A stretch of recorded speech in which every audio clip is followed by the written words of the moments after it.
So we're gonna go back to basics and make a chocolate cake with chocolate frosting. In here, I have 3 sticks of unsalted butter and 2 cups of sugar. A lot of salted, unsalted butter chat. Always get asked about that, right? And we're just mixing this. You can always add salt, right? You know, if you have salt, it's salty. Salted butter is salty. Yeah, I love the fact that you're starting with 3 sticks of butter. I love a good, dense, rich, buttery cake. I'm adding the eggs, 6 of them, one by one. Add them in a little bit. And with that, when you are done with your shenanigans, 4 teaspoons of vanilla. A lot of people don't talk about when they're baking, like using a medium, large, or extra large egg. It does make a difference, right? Yeah, generally for baking, I go with the large eggs. You do. The dry ingredients, 1½ cups of all-purpose flour, 1½ cups of cocoa powder. We're going deep on the cocoa in this. Love this. That's for the flavor, more than anything else. But also, cocoa powder is considered acidic. When you mix that acidic cocoa with leavening agents, baking soda, baking powder that are not acidic, you get a fluffier, higher cake. Hello? It's also good for you. Don't sift salt. It generally doesn't go through the sifter. Add it in at the last minute to your wet ingredients. Now the fun Do you part. sift all your cocoa powders and flours when you bake a cake? You know what? I do. It does fluffen and lighten. That's a verb, to fluffen. It's worth it. I'm gonna add about half of this. You'll notice there's really not a lot of flour in this recipe, all right? But we don't, all the same, we don't wanna overwork it. So I put about half in. Oy. I know. Oy. Oh, Oy. it happens, it happens. Sacrificial. Oh. Now to that, I'm gonna add a cup of sour cream. Wow. Ooh. Wow. That's a lot of You're tang. going rogue. That's more acid. So I added half the dry and the sour cream to get that all mixed together. But now that the sour cream is in there, I don't need to use the mixer to mix the rest of the flour in there because I want to work the flour as little as possible. And so we should add 12 ounces of chocolate chips. I find that I love cocoa powder. It's my favorite, but I always hanker for like a little bit of like just good old semi-sweet chocolate. Does the chocolate stay or does it melt? No, the chocolate, a little of both, honestly. You get a little texture in there, A little maybe? fudgies. Then, in the cocoa powder and greased-lined pans, and we have the cocoa powder in there again, gives it more flavor. Gives it more flavor, gives it a darker color, more chocolatey. Notice how I'm putting the batter down and then just tapping it so I don't smear the bottom and ruin the effect of the greased pan. We're almost tapping it. And don't be afraid to push the batter down a little bit. We want something somewhat even. You can be super precise about this if you're that type.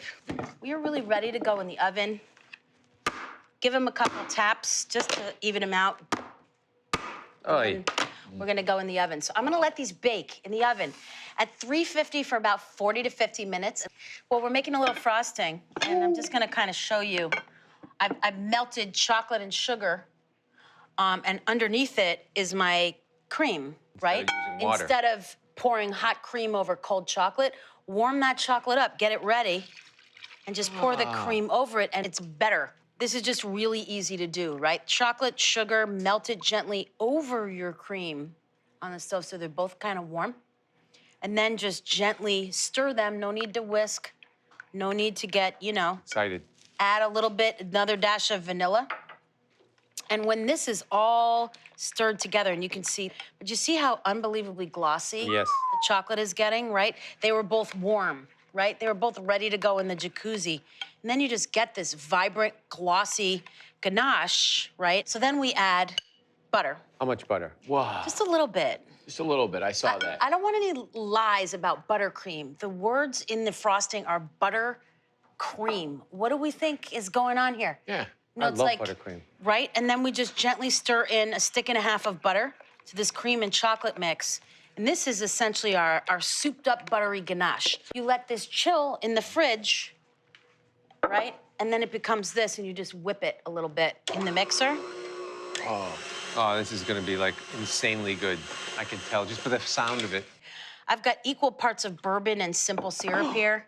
It's kind of like a, yeah. Oh, yeah. And this is called imbibing your cake, right? That's the actual It is a technical word. term to imbibe or to drink, right? You're letting your cake have a little good old American drink of bourbon. If you have kids in the house and you don't want to use all this booze, you can totally replace it with some vanilla We just do simple syrup with a little vanilla. But here we're creating a little insurance policy for the moisture of your cake. And this is even better when you let the cake hang out and sit for a while, but who can wait for that? Another thing, let your cake be room temperature when you eat it. So important. Yep. Sonny, Don't show that I to Sonny. will. Sonny, close your eyes. put a little bit right in the middle, right? Because we're layering. Oh, Spread, but not too much. Lord. You've got to let gravity do some of the work, right? We don't need to spend all this time spreading so much. I know if you spread too much, you get a lot of crumbs mixed with your frosting. So you see, I went almost to the edge, flat bottom on top. And then you know that the rest of this is to just go on top and on the sides. So I like to just go for broke. Put all the frosting you have. So you notice when I'm spreading, I'm not getting anywhere near the cake, and I'm not spreading any crumb into my frosting. I'm just pushing it off to the sides a little bit, It's going down. and then we See it? just push gently. Now, you can frost away like this and have a real party, obviously. You can also, when you're done, take a spatula and run it under hot water and just smooth the edge with a who wants hot smooth edges? spatula. Look how beautiful that looks, just like that. Yeah, I agree. Huh? How do you get that off of the thing? Oh, we're just gonna lift it up off it. Are you worried about it? I'm worried for you. I would just take a spatula. Maybe I've just made too many cakes. Just go You don't care. No, just You're go like the honey badger of Food Network. right underneath. Oh, Oh, yes. don't ever doubt her again. I done. There you go. Oh. All right, here we are. Oh, fudgy. Is that too thin a slice, or was that Oh, that acceptable? is just so perfect, like the cannelloni. Where there's with the equal manicotti. parts. Okay, that corner there. So chocolatey.